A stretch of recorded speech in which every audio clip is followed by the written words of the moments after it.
enquête judiciaire contre la mission d'établissement des faits et ses complices pour espionnage, atteinte à la sûreté extérieure de l'État, des crimes réprimés par le Code pénal, articles 33 et 35, ainsi que le complot militaire, un crime réprimé par le Code de justice militaire, article 130, sans préjuger de la qualification des autorités judiciaires. Je répète pour une dernière fois.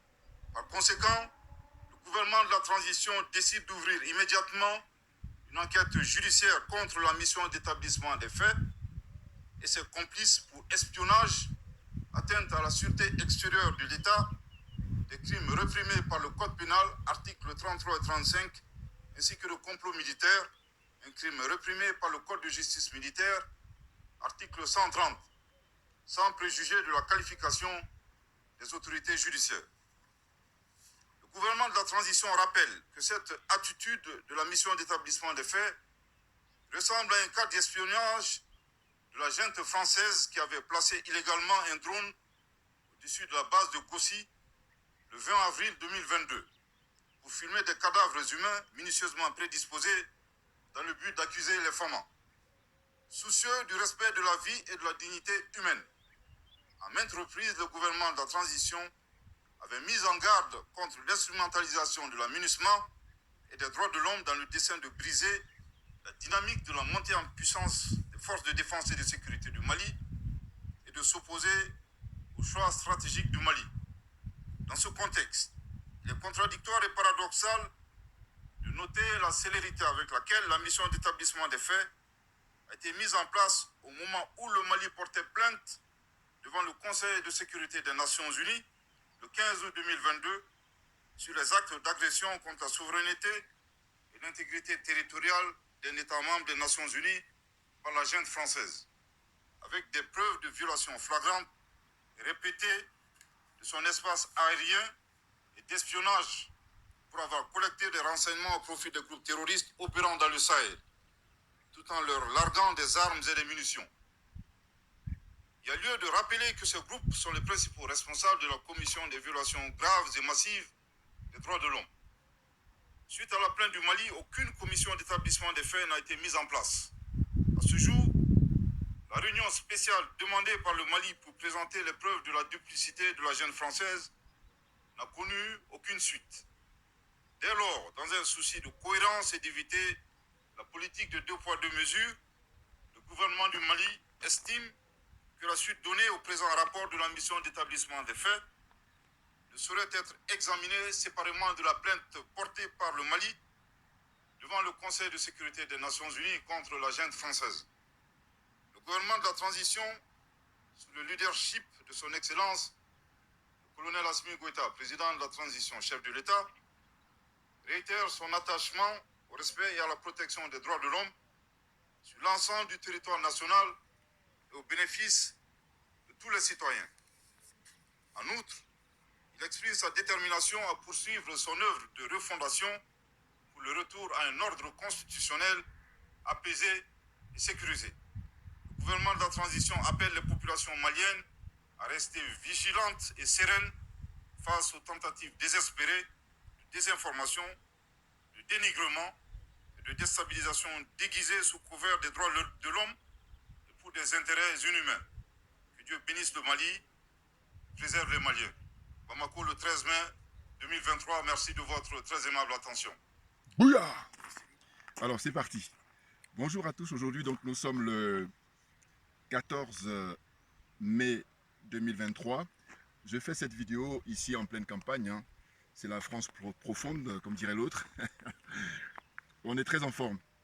Parce que vous avez écouté là l'extrait, l'intervention du porte-parole du gouvernement malien, le colonel Abdoulaye Maïga, toujours très en forme. Et de quoi s'agit-il? En fait, ce qui dénonce le gouvernement malien, c'est le deux poids deux mesures par rapport à la situation, en tout cas les relations entre la France et le Mali. C'est que récemment, la junte française n'arrête pas de parler de l'assassinat de 500 personnes. Moi, quand c'est comme ça, je me dis, mais pourquoi il n'y a pas 499? Pourquoi il n'y a pas 501? Voilà, ça me pose toujours problème. C'est les chiffres ronds, voilà, je trouve ça suspect. Je suis désolé. Donc, je me présente. Djoubian, c'est mon surnom sur le net. je suis accessoirement seulement spécialiste de la France et un authentique panafricain. Je fais cette vidéo donc pour revenir, pour dire quoi? Pour dire que il y en a ras-le-bol, il y en a marre de cette espèce de prise d'otage du peuple africain, de manière générale, et là en l'occurrence du peuple malien. Parce que ce que dénoncent les colonels au pouvoir, c'est le deux poids deux mesures, dans le sens où, depuis le mois d'août 2022, une demande a été faite à l'ONU, demandée au Conseil de sécurité d'inscrire à l'ordre du jour pour une réunion extraordinaire tous les dossiers, tous les documents, toutes les informations dont dispose l'État malien, le gouvernement malien, le pouvoir en place. Il dispose de pas mal de documents qui pourraient incriminer la France. Hein. Or là, le constat qui est fait, c'est que 8-9 mois après, toujours rien. Et là, ces derniers jours, on nous parle de 500 morts dans un endroit au Mali. Et donc, il dénonce justement l'usage de l'utilisation constante les droits de l'homme. Voilà, hein, la question portant sur les droits de l'homme. Mais à un moment donné, nous sommes au XXIe siècle, nous sommes surtout en 2023, et que tout le monde a compris. Tout le monde a compris hein, cette espèce de, comme ça, utilisation abusive, hein, une utilisation abusive de la question portant sur les droits de l'homme. Alors que historiquement, on sait que le Mali, dans son histoire, c'est un des premiers pays au monde à justement écrire l'histoire des droits de l'homme. Voilà.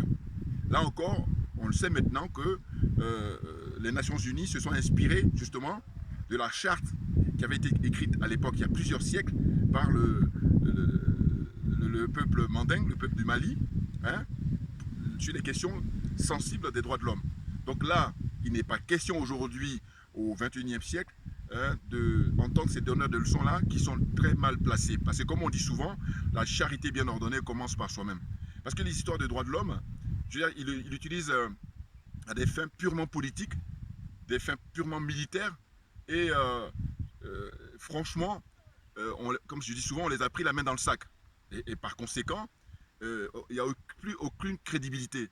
Parce que les droits de l'homme, à quel moment on pourrait en parler quand on sait que les terroristes, ils tuent depuis des décennies, hein, ou depuis 2012, hein, pour rester au Mali, hein, ou même dans cette région-là du Sahara, hein, du Sahel, ils tuent des individus, des innocents, et puis des militaires aussi, comme ça. Et là, quand c'est comme ça, eh ben, on ne parle pas des droits de l'homme. C'est ça qui est bizarre.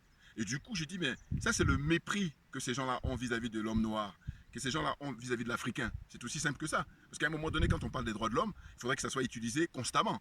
Et non pas quand les pseudo-djihadistes, d'ailleurs, les terroristes, voilà, c'est beaucoup plus approprié de dire terroristes, quand les terroristes, ils tuent comme ça, sauvagement, des innocents, là, jamais ils parlent des droits de l'homme.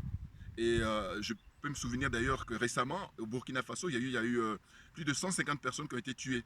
Là, ils ne parlent pas des droits de l'homme. Mais dès lors que l'armée régulière, là au Mali, les FAMA, ils commencent à riposter, ils font leur travail, et là, ils parlent des droits de l'homme. Donc, l'instrumentalisation, elle est caractérisée. Donc, il n'y a plus de crédibilité, très clairement. Voyez-vous?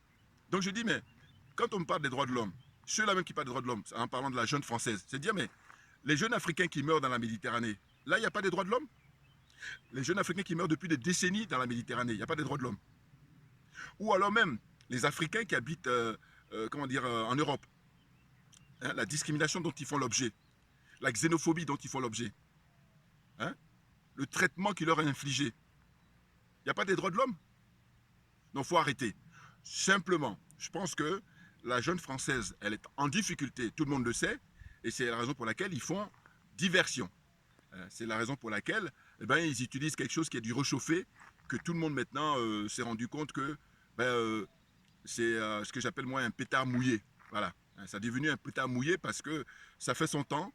Longtemps, ça a beaucoup été utilisé et les gens n'étaient pas encore avertis comme c'est le cas aujourd'hui. Mais il se trouve que il y a des gens responsables au pouvoir au Mali. Les colonels sont des gens responsables. Ce sont des patriotes, ce sont des panafricains qui ont décidé de libérer le peuple africain en général et le peuple malien en particulier. Et c'est la raison pour laquelle la France, les dirigeants français en tout cas, avec l'aide des gens comme Alassane Dramane Ouattara, des gens comme Macky Sall, des gens comme Patrice Talon, des gens comme Bazoum, hein, elle n'hésite pas à continuer cette fuite en avant. Mais nous, en tant que panafricains, on dit, il y en a marre, il y en a ras-le-bol, il faut arrêter. Et j'en appelle là à tous les frères qui ont un certain niveau. Quand je dis certain niveau, je ne parle même pas forcément d'avoir bac plus 5, bac plus 10. Non, je dis simplement, là j'attire l'attention des gens du showbiz par exemple, ou des gens, des sportifs de haut niveau qui sont très fortunés. Voilà. Je dis, mais vous faites quoi? Là aujourd'hui, on est dans une situation où on a l'heure d'Internet, on a l'heure des réseaux sociaux. Comment se fait-il que il n'y a pas la solidarité comme ça déclarée, un peu à l'image de ce qu'a pu faire Salif Keïta, hein, le grand chanteur Salif Keïta, qui a pris position très clairement, et depuis lors, personne n'a fait la même démarche que lui. C'est la honte. Et moi je dis, vous devrez vous cacher, ces gens-là. Cachez-vous. Les Tiken Jah Fakoly, les Alpha Blondy, l'autre de Magic System là. Tous ces gens-là, cachez-vous. Parce que là, au fond de vous-même, vous savez très bien ce que vit le peuple malien, ce que font les dirigeants maliens, mais vous êtes en stand-by, vous êtes là, vous observez. Limite même, vous êtes indifférent. C'est incroyable, c'est une honte. Voyez-vous? Donc je tenais à faire cette vidéo-là, en pleine campagne, et puis justement revenir sur cette question-là qui est, comment dire, utilisée abusivement pour instrumentaliser, pour perturber tout le monde. Mais c'est fini, c'est peine perdue. Ben oui, parce que ce qu'ils disent d'ailleurs les, comment on appelle ça, dirigeants maliens, les colonels, ils disent, mais là, la jeune française a utilisé quoi? Deux choses, hein, pas des moindres. Les drones, et puis d'autre part les satellites. Voyez-vous? C'est incroyable. Alors que le Mali, les dirigeants maliens ont demandé le départ de l'armée française, et dès lors, c'est fini. La France devrait tirer un trait. Mais non, elle ne peut pas, parce qu'elle trouve à manger auprès des pays africains en général, et surtout la zone franc CFA, la zone des aliénés, la zone des complexés, la zone des corrompus, et j'ajoute la zone des jaloux et des sorciers. Mais bien entendu, excusez-moi, moi j'aimerais bien qu'on en sorte. Je ne suis pas le seul, on est nombreux à vouloir qu'on en sorte. Sauf qu'il y a des gens qui sont dans une situation de servitude volontaire et qui font même un concours organisé. Du coup, c'est pour ça que ça perdure. Mais quoi qu'il en soit, on va s'en sortir parce que les dirigeants maliens, ce sont des gens sérieux, ce sont des gens responsables. Voilà. Et ils ont beaucoup d'expérience parce que c'est des gens de terrain et ils parlent en connaissance de cause parce qu'ils ont suffisamment de preuves pour incriminer la jeune française. Maintenant, comment se fait-il que, comment dire ça, le Conseil de sécurité à l'ONU ne fasse pas le nécessaire? Alors c'est vrai qu'on dira qu'aujourd'hui c'est présidé par la Russie. Donc là aussi, pareil, on va en appeler aux dirigeants russes pour dire, écoutez, il faut faire quelque chose. Non, mais parce qu'à un moment donné, on ne peut pas rester dans le statu quo. On doit avancer, surtout que les preuves sont là. Voilà. Donc je vais m'arrêter là aujourd'hui, à faire court, et puis dire qu'on lâche rien, tout naturellement, parce que on est dans nos bons droits de se libérer de l'impérialisme, du colonialisme et de la France-Afrique. Merci à vous tous pour votre attention, et puis à très bientôt. Merci bien.